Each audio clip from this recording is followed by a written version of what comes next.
I got 27 double reverses today. The double reverse is amazing. Double reverse coming back the other way. The first time you saw it, hey! What's that? So that's one of those gadgets you get away with if you can execute it. I mean, the common vernacular is that they're called trick plays, but I prefer to call them illusion plays.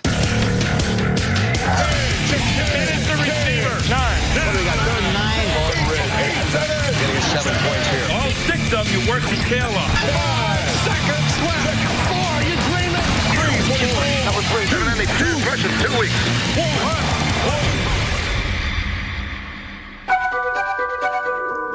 Somewhere off the Las Vegas Strip is a secret warehouse that holds the answers to all the world's magic tricks. This is Houdini's straitjacket. A lot of Houdini stuff over here. Clocks built by Robert Houdin, father of modern magic. Although David Copperfield has never been an offensive coordinator, the King of Magic knows plenty about NFL sleight of hand. Do you believe this? Have you ever seen anything like this? To create wonder, whether it's on the stage or on the football field, Some throws it downfield. It is complete. The lateral back at the 20. you have to know what the audience is going to think. You have to know where their mind's going to go, what they expect, and then go in a completely different direction. And that's why we're alike in so many ways. What a play. Wow. The Houdini act. Here's an example of a magician or a player and the defense. I think something's going on there, but actually something is happening behind the scenes. They got to come out with trick plays. They can't run against us. When I do a piece of magic, I have to convince you that it's very, very natural. So anything tricky is hidden, but everything they see is very natural. Unbelievable. Unbelievable. And what I see on the field and what we all see on the field when somebody does an illusionary play, they see bodies moving in a very natural way when they're hiding something in a very unnatural way. Put the ball on his right hip and then drill the 6-yard touchdown pass to Wes Welker. Whether you believe in magic or not, our countdown of the top 10 trick plays of all time will stir your imagination. It's a miracle! Tennessee has pulled a miracle! The number 10 trick play of all time. Dan Marino's fake spike. Number 10. I believe Marino is saying I'm going to spike it. He just didn't expect that. Touchdown. Marino takes the snap from center. He's looking. He throws. Touchdown, Dolphins! And I go, oh, wow, what did he do? You know what the Jets are thinking? He's going to take the ball and throw it into the ground. Boom, touchdown. Love it. The Miami Dolphins with a dramatic come from behind figure. Not only was it just that play, but remember, they were down 3 scores in that game leading up to that point. In 1994, Dan Marino was in the process of rallying the Dolphins from an 18-point deficit when he unveiled our number 10 trick play of all time. Everyone in the ballpark obviously thinks that you're going to spike the ball. And as I recall, Marino just yelled, clock, clock, clock, out at Mark Ingram, his wide receiver. We are seeing another spectacular effort by Marino, who fires. Touchdown! They catch the Jets napping. Aaron Glenn was the Jets cornerback. He was a rookie that year. He bit, hesitated for just a second. I mean, this is a beautiful play. Huge comeback win for the Dolphins. I don't know who thought of it, but that was a great idea. Actually, Bernie Kosar brought it to the Dolphins. He was a backup to Dan. They had put it in and practiced it, and it's a thing that we actually did. If you take a look at it, the offensive linemen, all they did was stand up. You got to have linemen that are good actors. Because you fake the spike, you want your they kind of stand up and tackle to kind of be like, oh, I guess this is over, right? Oh! Boom! Hits Mark Ingram. They caught the Jets off guard on that play. Yes, yes. No, you like that ball. Humiliating for the Jets. That's like being on a date and the girl goes, I'm going to go to the bathroom, and then an hour later you realize she left. That's the type of humiliation that was. It was great. The one thing I remember about that fake spike is I had never seen it before. I never saw that one before. Well, that's definitely something I'd never seen. Dan Marino does deserve high praise for originality, but was his innovation ethical? The defense is just standing there. If there's a middle finger of fake plays, that's it. It's a cruel world in the NFL. It wouldn't be a particularly friendly thing to do, but it would work. I would say the people that diagrammed and did that needed to be taken out the woodshed, and we would spank them on their bare butt. Today was a great win. All right. What's the fake spike? He's faking and throws. The legacy of this controversial play can still be seen today with mixed results. The thing I worried about, was if you did fake the spike, what if official blows the whistle? The whistle blew because the official was fooled by the fake spike. Marino threw for 420 touchdowns in his career, but it's our number 10 trick play of all time that everyone remembers. First time that I ever remember seeing it was Dan Marino against the New York Jets years ago. That should be number 1. Number 10, that's absurd. The Marino fake spike, to me, is maybe the best trick play of the century. That was unbelievable. That should be number 1. You diss Dan Marino. Is this an anti-Miami bias we got going, or is it a pro-New York thing? What's going on with the clock play? Hi, I'm David Copperfield, and I'm here to reveal the magic behind the Statue of Liberty play. They hand it off to Johnson. Boise State has won. The Statue of Liberty play is when the quarterback deceives the defense by pretending to throw the ball when he's actually handing off to a running back. And that's pretty much what I do. Big moves, hiding small moves, body language, misdirection. A bit of a Houdini-esque ball wizardry. I like this play. It reminds me of my own experience with the Statue of Liberty. Oh my gosh! How did that happen? The number 9 trick play of all time. The fake field goal. The heartbeat goes in the kicker. He may have to throw a pass. He may have to do a lateral. He may have to run with the ball. That's why I like the fake field goal, because I want the kicker to actually play football. Teams don't do that enough. You see so many teams selling out on a field goal, and you sit there and you say, boy, all that guy has to do is pick the ball up, flick it over his shoulder. What a play! I'm worried about the fake there, guys. There's different versions. You can pick it up and throw it. Let the throws wide open, Kevin Boss. I like a couple things where people have pitched it. They've run like an option. The one thing you can say about that play is, are you not entertained? While there are plenty of varieties of our number 9 trick play, one in particular is designed to take advantage of defenses dozing off.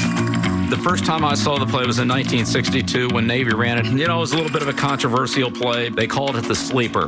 Fake, and Mormon throws a pass. He's wide open. He will walk into the end zone. The old sleeper play. You can't come off the bench and stand on the sidelines. As the offense is leaving, one of these guys stops. He never walked off the field. And then they snap it and they throw it to him before they cover it. A fake field goal, and the 49ers throw a touchdown. Used it in Cleveland against the Redskins for a touchdown. And he is wide open. Oh, they got away with one. That's great. Used it against the Colts here my first year with the Patriots. What a play! The St. Louis game was a perfect situation. Caught us all by surprise. It is a legal play, and you can't use it all the time, but it has its moments. Tricks, guys. They can't beat us straight up. To me, it's kind of a BS play, so I'm never voting for that one, to be honest with you. I hate to tell you. Well, every kicker, I think, probably has a dream of running for a touchdown. I like the fake field goal, but most of the time, something goes horribly wrong. Can this get any worse? Generally, the holder is a punter, right? And he only gets on the field to boot the ball. And then the kicker, who's one step above the punter. So you got two guys who are the bottom of your please do something right list, and you're asking them to do something that doesn't involve their feet. Unbelievable. It just got worse. You fake the field goal? Kahunas, baby. Most coaches think that's probably a good way to get fired if the play doesn't work. And that's why you don't see the fake very often. Jim Zorn perfected the play as the Seahawks holder. They fake it. Zorn back to pass. Joseph Hughes on touchdown. But his success didn't translate to the coaching level. You don't come out in some kind of formation that obviously makes it clear you're trying a fake field goal like Washington did a couple years ago when they came out in the swinging gate. And the Giants will take timeout. And then they came out in the swinging gate again. I'm speechless. I don't know what to say. What in the wide world was that? I really think it's the swinging door play because that's what your office door is going to be as a coach if you call it once, much less twice. If it works, you look really good. And if it doesn't work, you look really bad. The number 8 trick play of all time, the reverse. Fake the end around. Brown. Now they give it on the reverse to Bush. Any kind of reverse is a classic example of misdirection. A little sleight of hand there, I'll tell you what. Watch over here. I'm going to do something over here. It's good work. Understandably, identifying our number 8 play can get tricky. We get into this on our broadcasts all the time because I think people confuse them. An end around is simply a wide receiver coming around, taking a handoff from the quarterback. It's an end around. A reverse is after the end around. The receiver then hands the ball to somebody else coming in the other direction. The ball has been reversed. An end around and a reverse. Reverses are cool. I know in the Sandlot, the double reverse was even better. I got 27 double reverses today. The double reverse is amazing. Double reverse coming back the other way. The first time you saw it, yeah, hey! What's that? Mine can't take that kind of jolt. I haven't seen one of those last played flag football. Then once in a while, the last guy at the ball was throw the damn ball. Antoine Randall He's going to throw it down the field. Now you're really confused. Touchdown, Pittsburgh! The Pittsburgh Steelers did it the hard way. It's exciting because it's almost like the hair is like standing up on your back because you know everybody's chasing you. Our number 8 play contributed to 9 of Jerry Rice's NFL record 208 touchdowns. They're not going to catch him. He was an excellent runner, and so they took advantage of that and had a good running game. They could flip it to the halfback, and he's going to draw attention. All of a sudden, you hand it to Jerry Rice, and they got a chance for a big play. He would just beg every year for the reverse pass. I think we actually let him throw it once, and it was not pretty. Horrible throw. No one mastered trickery more than the man in the funny hat.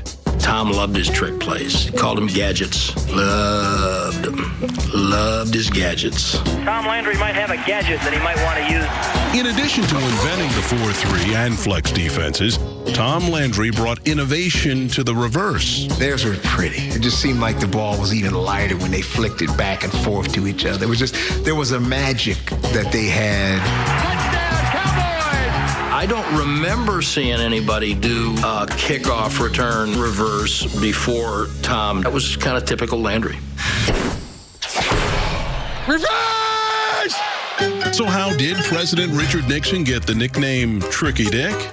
Maybe it was his infatuation with our number 8 play. Is it legend or is it fact? That's the question you have to ask yourself. Did President Nixon call George Allen and suggest a play? The president had Etty and I over with Mr. Agnew. And the play was a reverse. If you win 3 out of 4, you can make the playoffs. We might, could. Yeah. Richard Nixon did suggest to George Allen that he do it. And George Allen put the play in the game plan.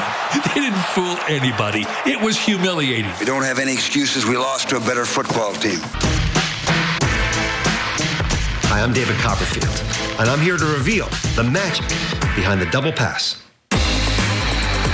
Seneca Wallace at quarterback out of the shotgun. He's going to throw it to Matt on the near side. Matt's going to throw back to Seneca, who's wide open across the 40. Midfield down the far side. 40, 35, knocked out of bounds. The double pass fools a defense by misleading them on the location of the ball. Whether you're teleporting someone, How about that? Wow. or walking through the Great Wall of China, This is amazing.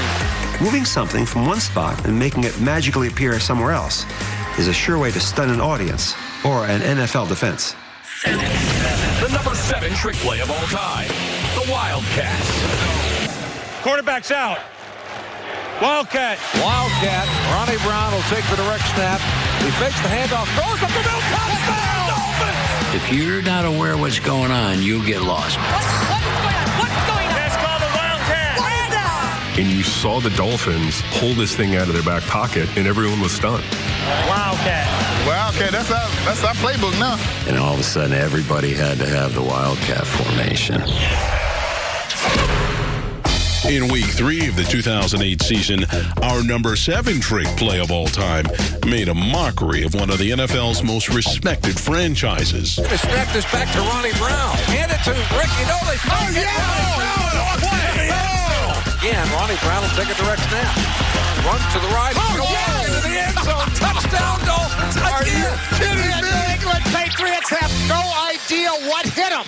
The Patriots preach situational football. All I want to do is create different situations, keep them alert, keep them thinking. They're never not prepared for something as a group. That's the situation. And I think that day, they were caught flat unawares. Once again, direct snap to Ronnie Brown, fakes it to the left, throws to the right. Yeah, up inside, he got it! I mean, if you do that against some 4-10 team that's ranked 29th in the league defensively and you have some success, everybody says, yeah, well, so what? But you do it to the Patriots, who were always thought to be one step ahead of everybody and everything. Ronnie Brown is fourth rushing touchdown of the day! That will certainly get people's attention. The curiosity of the Wildcat quickly spread throughout the league.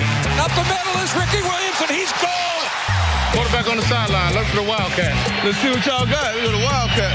Wildcat formation. Wildcat personnel. Wildcat offense again. That whole thing works on breaking all the blocking rules, all the quarterback rules that you have in the NFL, because there's at least one unblocked man, and that guy determines where the play is going to go and what's going to happen on the play. That's where it's going to be, whatever it takes. The thing about the Wildcat when it was run against the Patriots is they treated it like it was the newest, most innovative thing that had ever happened. The Wildcat's been around for a long time. It's nothing more than a wing T. A version of the old single wing. It's a single wing formation, basically, that was adapted for the pro set. That's why the first time around, they didn't know who to take the pitch guy. They didn't know who to take the quarterback. They didn't set the edge. They got carved up. Holy fannoli! A few months later, they came back and they said, well, it's just the option, guys. Play it like they're running the option. Boom, dead. This afternoon, 8 Wildcat formation plays, 26 yards. Unfortunately, like most things, it ended up being just a fad and didn't last very long. That was like the Rubik's Cube of offenses, right? And like for a while, everybody had a Rubik's Cube, and then for a while, everybody had the Wildcat offense, and then all of a sudden, like one day, everybody went, this was stupid. Whose idea was this? Although the Wildcat currently resides in the NFL's endangered species list, if you're lucky, you might still catch a glimpse of the number 7 trick play of all time. Touchdown! Who lined up in the Wildcat formation? It hibernates at certain parts of the season. It may, come out for a little food here and there. Wildcat! Wildcat! Wildcat! It was exactly what it was. It was an element of surprise device that if you had the right players, you could have some success with. Ricky Williams, show us the big S on your chest. For a while there, it was kind of all the rage in the NFL. So, yeah, I mean, for those reasons, it certainly belongs on the list. The number 6 trick play of all time. Send in the fridge. Well, he was a huge man. And the thing you lose sight of is that he's very quick for such a big man. The fridge became a fullback and carried the ball in short yardage situations. Harry may revolutionize short yardage offense. Fridge was a freak of nature, a guy who was 700 pounds who could still move and had nimble feet. I'm known for making larger-than-life things disappear. It was unbelievable. Are you kidding me? I'd like to see what I could do with William the Refrigerator Perry. David Copperfield certainly would have his hands full with this behemoth, but it was actually a football wizard who started the refrigerator phenomenon. Well, Mike Ditka put him in on offense initially to get back at the San Francisco 49ers, who had used Guy McIntyre, a guard, in the backfield against the Bears in a game the previous year. The 49ers were on their way to a shutout victory during the 1984 NFC Championship when Bill Walsh sent in his elephant formation. The 49ers put a big guy in the backfield the year they beat us in the championship game out there, and the score was pretty much out of sight. And I said, well, and I forgive. I just don't forget. Ditka would get even the following season when his elephant-like memory introduced the world to a rookie nicknamed the Refrigerator. Got a good stance. The handoff, Perry hammering to the left side of the line, and Williams out to the 41-yard line. An impressive victory for the Chicago Bears over the San Francisco 49ers. And then against the Green Bay Packers, Ditka took it to the next level. Handoff to Perry, crashes the right side of the line. Touchdown! The legend continues. William Perry on a 1-yard touchdown run. The Refrigerator. Our number 6 trick play of all time has less to do with deception as it has to do with plain old-fashioned physics. What do I do with this? man, oh man, Shevitz, this is coming right at me. And there's just nothing you could do about it. First and goal to go. Hey, oh my. Hangs in behind the refrigerator. And this crowd loves it. Just up, boom, just fall, and you're on in. Touchdown. You know, he was probably a better fullback than he was a defensive lineman, but he sure got a lot of recognition. Fires the right side. Oh, there you go.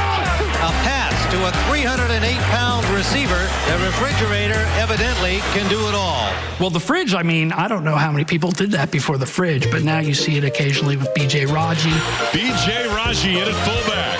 Football may be the one few places where everybody loves the fat guy. Elephant 88, Elephant, good B.J. down there, let's go. Handoff goes to B.J. Raji. Touchdown! Looks like the fridge out there. In the freezer. Damn, dog. Yeah, you look natural back there. In the freezer, baby. Refrigerator Perry, he's my main man. If he can get us to the Super Bowl, nobody cares. He is still a king in Chicago. I mean, you do not speak ill of the fridge. By the end of the 1985 season, even the NFL's biggest stage had to make room for our number 6 trick play of all time. First and goal from the 1-yard line. Handoff to the fridge to the end zone. Yes, William Perry has scored on a 1-yard touchdown run in the Super Bowl. We love watching fat people do anything athletic because at the end of the day, it's fun. William Perry, all 315 pounds, lining up. Excuse me for laughing in your ear, but I mean, that is something. Watching him makes people feel like I don't have to be this picture of beauty. And what a day for William Perry. And now, the number 5 trick play of all time. The surprise onside kick. The element of surprise is what makes life interesting. Magic thrives in surprises. Surprise onside. He's really doing it. So sometimes a trick can be risky to perform. The rewards are well worth it. By the time you see it, maybe first play of the game, maybe first play of the second half, that's when you can make a play like that work and have it be a game-changing momentum type play. It's all in scouting, it's all in timing, and it's all in execution. Well-executed play. And whenever you're talking about a fake play, that means that you got to act a little bit. Most of them overact. They try to be like, oh, I'm not kicking the ball on sides here. It takes a lot of poise, almost the Zen moment for a kicker. That's the way you start a football game. When it is expected, it's about 20% effective. When it is not expected, it's about 60% effective. It deserves some attention, and it deserves to be higher up the list. If we kick off here, I'm an onside kick. Every NFL coach may have our number 5 trick up their sleeve, but in different varieties. A lot of times it's what your guy can do, what your kicker can do. You've seen him fake one way and turn around and dribble it. Is that beautiful? I still like the big bounce one, where you hit it, the quick bounce, and it pops up. They drive it into the ground, pop it up in the air. You want it to go basically 11 yards. Just what the doctor ordered. And then the ball's in the air long enough for your guys to get down there and block them. Oh, was that a thing of beauty? And if they spread out both sides, you got to be able to run the old watermelon bunt, we call it, right up the middle. How did he come up with that? I would not recommend doing the one that Kansas City did on us. The ball went, I think, like 1 yard. That probably wasn't a good one. It was taught to me years and years ago by Tony Franklin, the old barefoot kicker. I tried to get every guy I ever had to do it. No one could do it until Lindo Mari came along. Really nicely executed play. Nobody did it better than Morton Anderson. He was the first guy that ever saw it. I saw the ball and go, what did he do? You know, I said, let me see that again. Morton Anderson did a great job with it. They kind of want to get the credit for it. I'm going to take the credit and give it to a Lindo. Boy, that is a beautiful thing. Our number 5 trick play secured its place on the countdown by being successfully executed on the grandest of stages. I'm going onside here. Not leaving anything in the bag. In Super Bowl 30, the Steelers snuck one past the Cowboys. Steelers trying onside kick, and they got it! Let's go! But still lost the game. 14 years later, the Saints had a different outcome. About 10 minutes into halftime, we said, hey, this is what we're going to do to start the second half. I'm in the locker room. Everybody says, oh, yeah, I want to do it, Well, I'm the secondary coach against Peyton Manning. I'm thinking, oh, my gosh, we better get it. We got to recover the onside kick, boys. Morstead steps into the football, and it's an onside kick. We got it. We got it. They're still fighting for it. Right ball. Right ball. Right ball. Hell yeah. Sean Payton opening up the second half, onside kick. That, to me, turned that game around. The number 4 trick play of all time. The flea flicker. Most people don't like the flea flicker. I think it's too risky. I like it because you got guys charging up, and the next thing you know, they're looking over their shoulder, and you see somebody going over behind them. They go, oh, no. You give the ball to the halfback, he flips it back to the quarterback. By then, your guy should have a really good head start. It should work a lot. Breeze, pitch back, flea flicker. Flea flicker throws it downfield, and it is caught. Make sure you sell it. Be an actor. You know some actresses, right? The reason why you run is because you see everybody folding inside to try to stop the run. It's all predicated on previous plays. What a call. You run a play that looks like every other running play you've run, and all of a sudden the guy pitches it back to the quarterback. That play's going to work almost every time. That looked like something out of a video game. I didn't think that works in real life.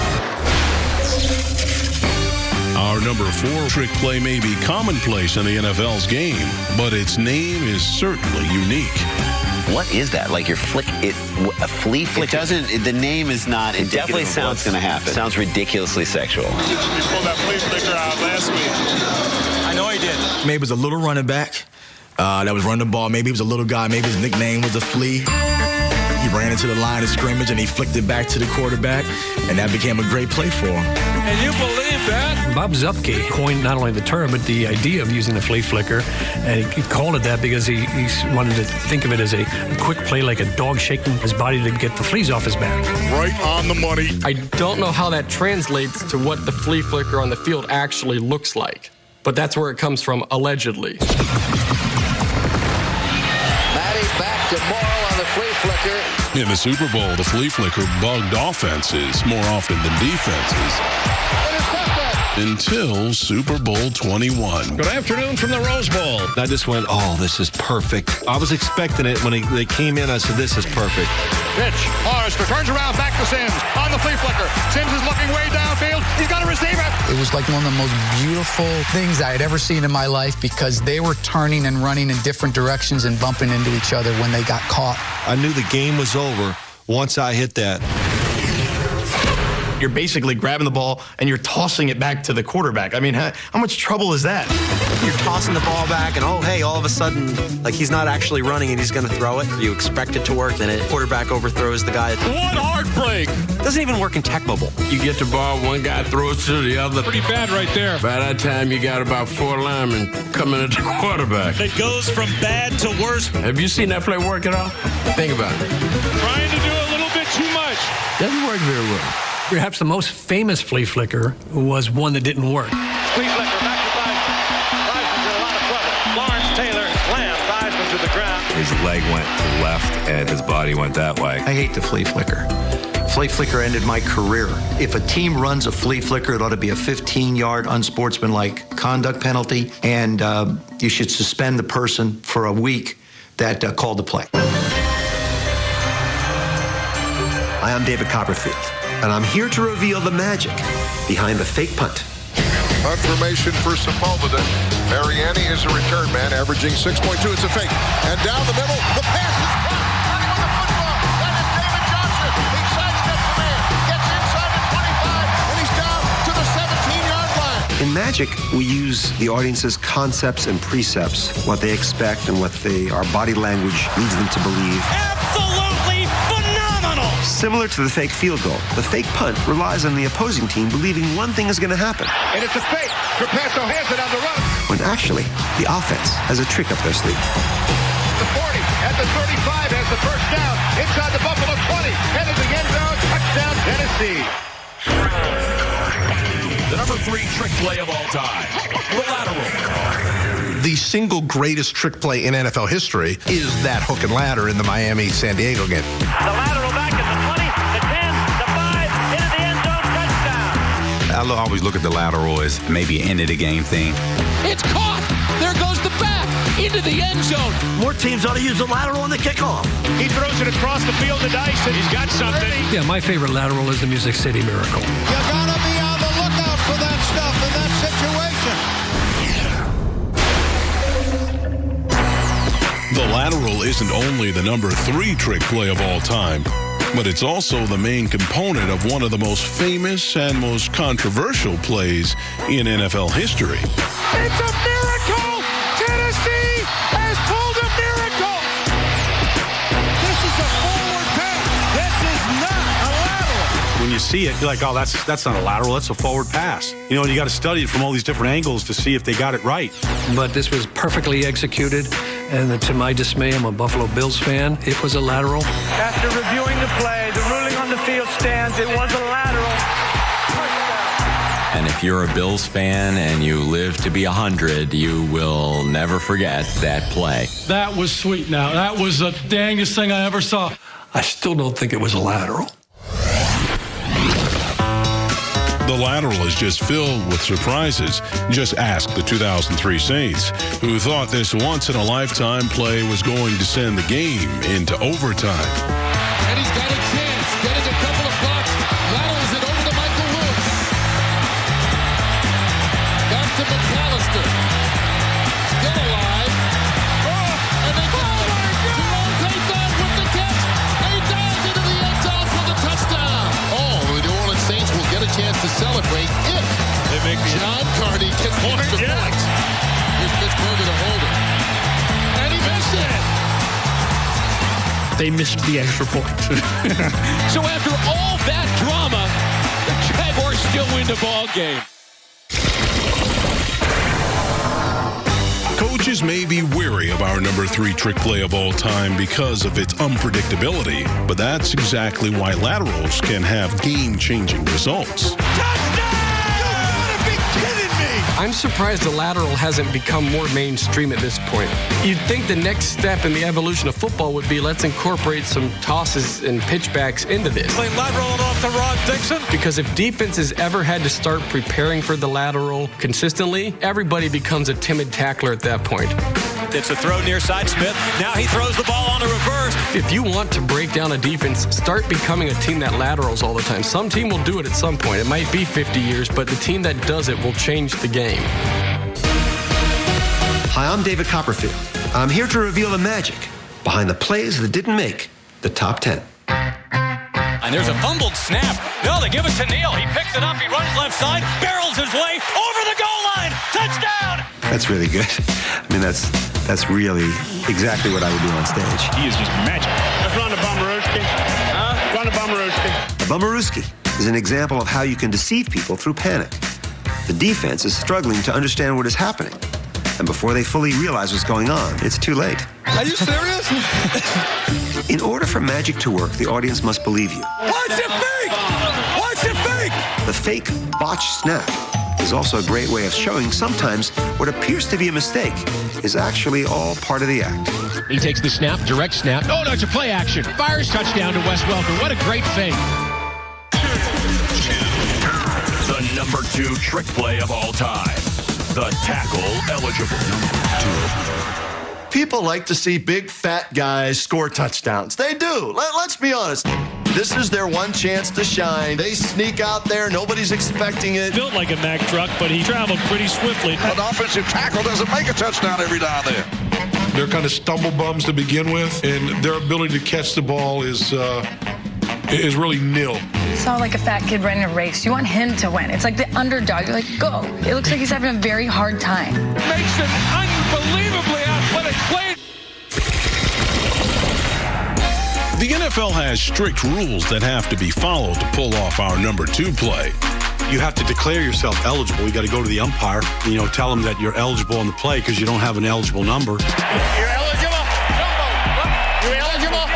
Any player with the numbers 50 through 79 and 90 through 99 has to declare to be an eligible receiver. Report!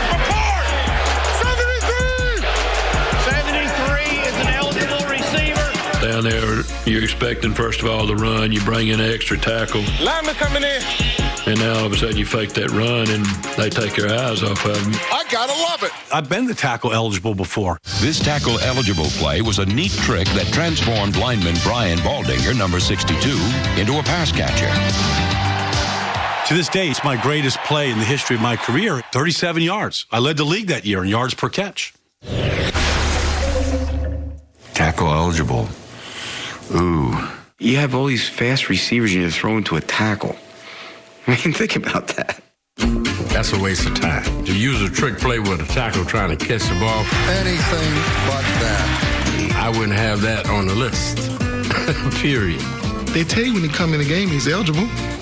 It's not even a trick play. They gonna try something tricky. Like having a literally a discussion on the pitcher's mound, and the first baseman's like, I'm gonna take the ball over here. We're gonna do the hidden ball trick, okay? Hey, 74 is gonna be eligible out here, all right?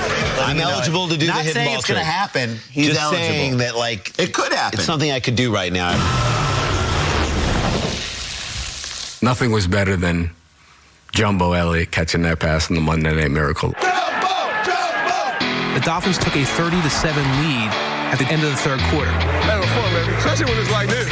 Quarterback Jay Fiedler walks over to Jason Taylor and says, this game is over. They ain't coming back on us. No, come on now. No. Never say that. The Jets erased the huge deficit thanks to one Jumbo player. When I saw the play, I was like, is he really going to throw that to him? Touchdown to Jumbo Elliott. That ball's coming and the world stopped.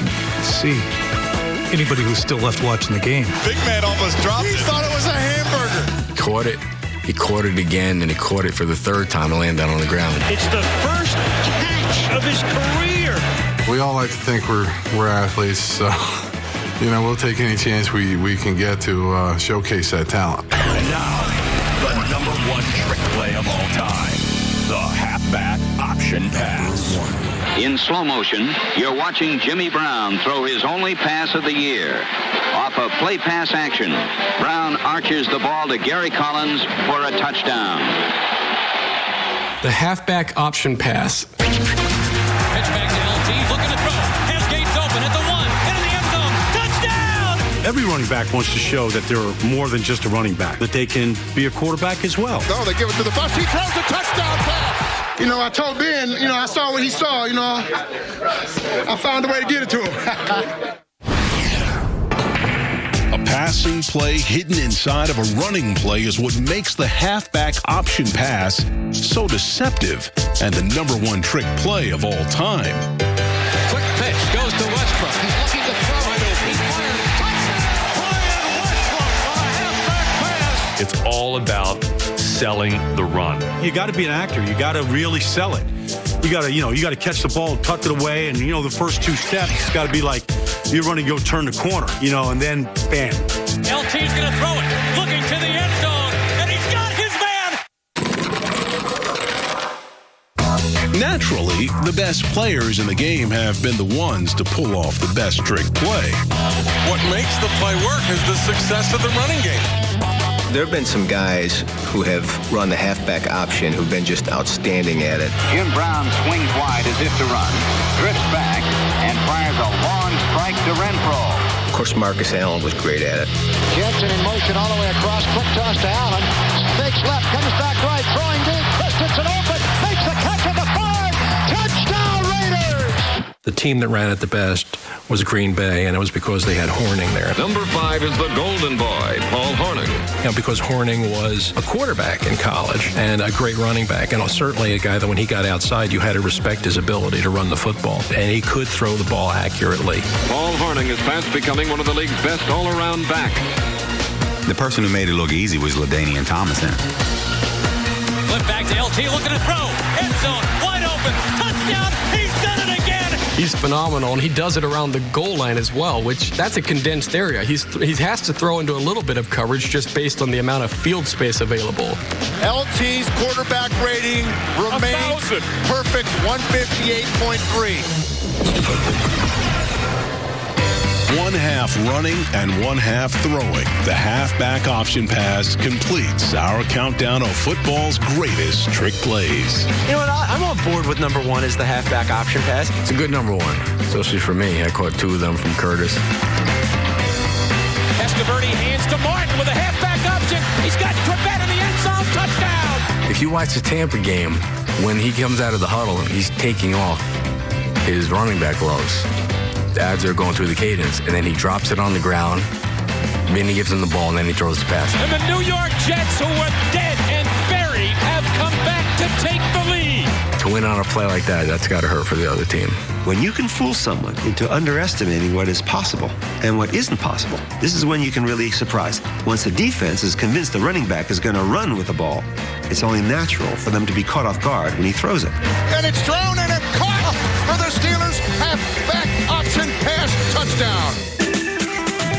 Keeping an audience happy may be the greatest trick of all, and our countdown has its fair share of critics.